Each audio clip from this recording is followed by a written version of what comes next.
Shalom, shalom, peuple de Dieu. Nous vous remercions pour cette journée de lundi d'être accompagnés dans notre studio, Santé Restauration de l'âme. On a pu organiser une journée hier dimanche avec une journée de louange et d'adoration, dont certains ont pu témoigner la grandeur, la splendeur de Dieu dans leur vie.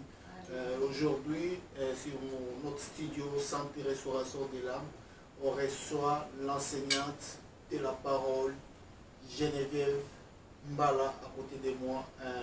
Je ne sais pas ce qu'il nous amène aujourd'hui, de quoi il va nous parler aujourd'hui. Il va décrire quoi il a préparé pour nous dans notre studio, pour vous, auditeurs, auditrices, dans le Seigneur, que vous puissiez attendre la bonne parole, la bonne nouvelle, en provenance de l'Éternel des armées. Bonjour. Bonjour chérie, et gloire à Dieu. Comme l'a si bien dit mon époux, c'est une grande surprise. Et pour ceux-là qui savent observer les temps et les saisons, ils savent que c'est un événement grand qui est annoncé il y a plus de 2000 ans.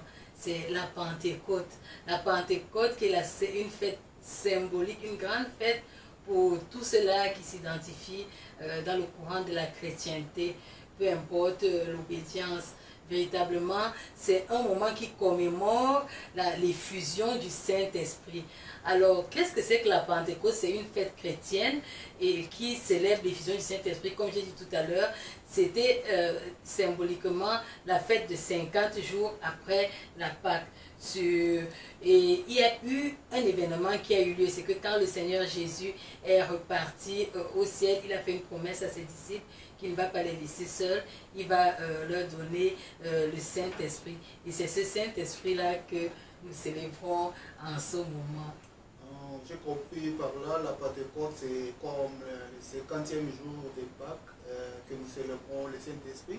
Oui, c'est véritablement, il y a eu, à l'époque, c'était la fête des semaines. Il y avait une fête qui se passait, mais au temps où Jésus est venu sur la terre et qu'il y a eu sa mort, il y a eu sa résurrection, il avait donné un conseil ou une recommandation à ses disciples, c'était de rester assemblés et d'attendre le Saint-Esprit qu'il allait leur envoyer. Et les disciples ont obéi. Et puis ils sont allés se réunir à un lieu bien précis, dans une chambre haute. Et après cette réunion-là, il y a eu ce grand événement que nous célébrons aujourd'hui. Et cet événement marque aussi le début de l'ère de l'Église chrétienne. Ça marque aussi l'effusion du Saint-Esprit. Oui, c'est vraiment très important, des choses vraiment très importantes à la base que tu parles. C'est vraiment très important pour nous, que chrétiens et d'autres, que doit-on faire cette journée de la Pâque? Il faut avoir une connaissance. Qu'est-ce que nous célébrons le jour de la Pâque? Qu'est-ce qu'on doit faire cette journée de la Pâque étant chrétien pour nous? Alors, avant de répondre à la question de mon bien-aimé, qu'est-ce qu'on doit faire le jour de la Pâque?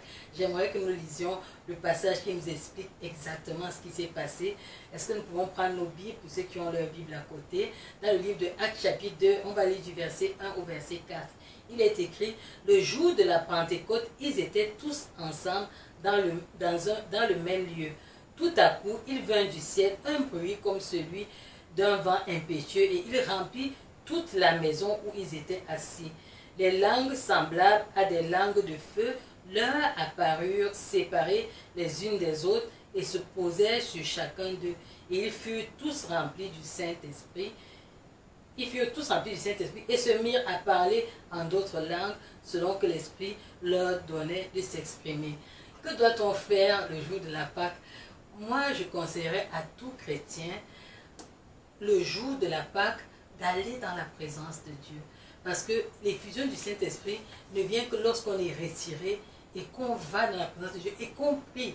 Et pas compris simplement, mais qu'on désire. Parce que c'est une promesse qui a été donnée, certes aux disciples de Jésus d'antan, mais cette promesse nous est aussi donnée pour chaque chrétien vraiment qui a accepté Jésus-Christ. Il est important d'expérimenter ce baptême-là. Et la voie par excellence que les disciples de Jésus-Christ nous ont laissé, les apôtres, c'est qu'ils sont allés se réunir dans un lieu secret dans un lieu à part. Et ils ont commencé à prier. Et il y a eu un signe, il y a eu un vent impétueux, et puis il y a eu le baptême dans le Saint-Esprit. Là, ils sont en train de parler de nouvelles langues. Vraiment, pour répondre à ta question, c'est vraiment aller dans la présence de Dieu. Vraiment, pour moi, je vois par là le jour de la Pentecôte, c'est le jour où les chrétiens doivent renouveler son alliance à son Dieu qui prie à tout temps et circonstance, voir où ce qui n'allait pas le jour de la Pentecôte. Vous devez faire une introspection pour avancer et faire une nouvelle alliance avec notre Seigneur Jésus-Christ et avancer toujours de l'avant dans la bonne voie que vous prévoyez toujours là et avancer toujours, glorifier votre Dieu et à tout moment et circonstance de la vie, quel que soit le moment, il faut toujours prier et glorifier Dieu à tout moment et circonstance. C'est vraiment pour un chrétien, c'est un jour de renouveler ton alliance et voir vraiment qu'est-ce qui n'allait pas dans ta vie chrétienne et progresser. Alléluia. Comme l'a si bien dit mon bien-aimé, c'est comme si on s'est entendu. C'est vraiment ça. C'est-à-dire le jour de la Pentecôte, au-delà des festins et des fêtes et de tout ce qui entoure la Pentecôte actuellement, c'est ça. La Pentecôte doit nous donner, de nous recueillir, de revenir au pied de la croix, de revenir vraiment dans la présence de Dieu, de nous examiner comme il a si bien dit, et de voir ce qui va, ce qui ne va pas, et de désirer ardemment cette présence-là, parce que nous voyons encore, si nous prenons encore la parole de Dieu, dans le même livre de Actes, chapitre 2 toujours, nous voyons que Pierre a pris la parole et s'est mis à exhorter des gens qui voyaient les disciples manifester le Saint-Esprit, et il leur a dit en verset 15, ces gens ne sont pas ivres comme vous le supposez, car c'est la 3e heure du jour. Mais c'est ici ce qui a été dit par le prophète Joël. Dans les derniers jours, dit Dieu, je répandrai de mon esprit sur toute chair. Vos fils, vos filles prophétiseront, vos jeunes gens auront des visions et vos vieillards auront des songes. Oui, sur mes serviteurs et sur mes servantes, dont le Saint-Esprit est répandu véritablement sur tous ceux-là qui vont devant le Seigneur. Dans ces jours-là, il continue, je répandrai de mon esprit et ils prophétiseront. Je ferai paraître des prodiges en haut dans le ciel et des miracles en bas sur terre, du sang, du feu et une vapeur de fumée. Le soleil se changera en ténèbres et la lumière en sang avant l'arrivée du jour du Seigneur. Donc l'encouragement que nous pouvons tirer de la Pentecôte, sans aller dans trop d'explications, c'est véritablement revenir au Seigneur, revenir à la saine doctrine, revenir à la recherche du Seigneur, à ce Saint-Esprit-là qui est cette puissance qui nous envoie, qui est le consolateur et qui est la vérité et qui nous enseigne toute la connaissance de Dieu et qui nous donne même la capacité d'obéir à la parole de Dieu. Oui, c'est vraiment très très important. Il y a même une chanson qui nous parle du détail.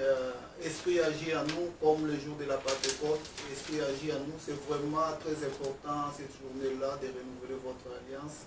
Esprit agit à nous comme le jour de la Pentecôte et l'Esprit va agir à nous. Et renouveler cette alliance-là, c'est vraiment très très important. Comme Jésus-Christ est le même hier, aujourd'hui et éternellement. Il n'a jamais changé. Il agit toujours de la même façon et grâce à son Esprit Saint, il va vous diriger à tout ce que vous êtes en train de faire, à tout moment et circonstance. Il va être là, il va renouveler son alliance à tout moment et faire évoluer votre vie physiquement, spirituellement, à tout genre de choses que vous êtes en train d'entreprendre dans votre vie. L'Éternel des armées est toujours là. La Pentecôte, c'était comme une journée de signes, de renouvellement de l'alliance avec Dieu pour pouvoir faire progresser ta nouvelle vie dans le Seigneur et continuer à progresser de jour au jour dans la voie de l'Éternel des armées et atteindre le niveau que l'Éternel veut que vous atteigniez, non que le monde veut que vous atteigniez. C'est là vraiment le jour des signes de renouvellement de la Pentecôte. C'est pour moi, dans ce sens-là, je le vois. Je ne sais pas, d'autres personnes peuvent penser la Pentecôte d'une autre façon. C'est moi, je passe la journée de fête là, c'était pour renouveler cette alliance.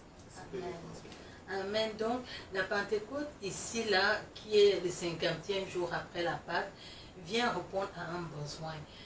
rappelons-nous qu'à ce moment, les disciples venaient de perdre leur Seigneur, ils avaient marché avec le Seigneur 3 ans, et on venait de crucifier le Seigneur, donc ils étaient comme attristés. Et quand ils sont allés se réunir, c'était vraiment à cri et à larmes en train de penser au Seigneur, et Dieu a répondu à leurs besoins. Donc la Pentecôte répond à un besoin, une soif. Est-ce que tu as soif de Dieu, mon bien-aimé? Est-ce que tu as soif de Dieu, ma bien-aimée? Est-ce que tu as ce besoin du divin en toi? Est-ce que tu as besoin de cette lumière-là, comme le dit mon bien-aimé, renouveler ton alliance avec Dieu, renouveler ta communion avec Dieu, renouveler ta marche avec Dieu, revenir sur les rails, reprendre une nouvelle vie en Christ? Est-ce que tu sens cela? Est-ce que tu es prêt à cela? Voilà les questions avec lesquelles nous allons te laisser, parce que pour nous, l'heure de la Pentecôte, c'est l'heure de la rencontre avec Dieu. Vraiment, c'était important que nous puissions partager avec vous le jour, quel est vraiment le réel sens de la jour de la Pentecôte pour vous, nous chrétiens, dans notre vie, vous puissiez vraiment savoir que signifie la Pentecôte pour vous dans votre vie, que peut-il penser de cette journée-là. Ça dépend d'une pensée de notre personne, mais notre base c'est là, vraiment c'est une journée de renouvellement de la nouvelle alliance. L'Esprit va agir en vous comme le jour de la Pentecôte et continue toujours à agir. Il veut faire de vous comme ce que Dieu veut faire de vous et non ce que le monde veut faire de vous. Tout problème que vous rencontrez, tout cela, ce n'est pas ce que l'Éternel des armées veut de vous dans votre vie. Il veut son bonheur et réel, tout genre de choses, des problèmes, des maladies, tout genre de choses. L'Éternel des armées va l'écarter cela par le nom tout-puissant de Jésus. Vraiment, soyez toujours dans la voie de l'Éternel des armées. Il est là à côté de vous. Et n'hésitez pas à nous contacter. Nous sommes là sur 89 29 Saint-Michel, de jeudi et dimanche, de 19h à 21h. Nous sommes là, on va vous recevoir, c'est à Montréal. Nous sommes là, n'hésitez pas, notre site internet est là, nos coordonnées défilent toujours en bas. N'hésitez pas à nous joindre dans les teams des centres de restauration de l'âme pour suivre la voie de l'Éternel et voir son plan de bonheur dans votre vie. Soyez réellement bénis. Je remercie aussi ma bien-aimée Geneviève qui est à côté de moi, qui vous a pu partager le thème la Pentecôte aujourd'hui. Nous espérons vous voir encore prochainement dans nos prochaines émissions dans Studio Centre de Restauration de l'âme. Merci pour votre participation aujourd'hui. Que l'Éternel Dieu vous bénisse. Soyez bénis.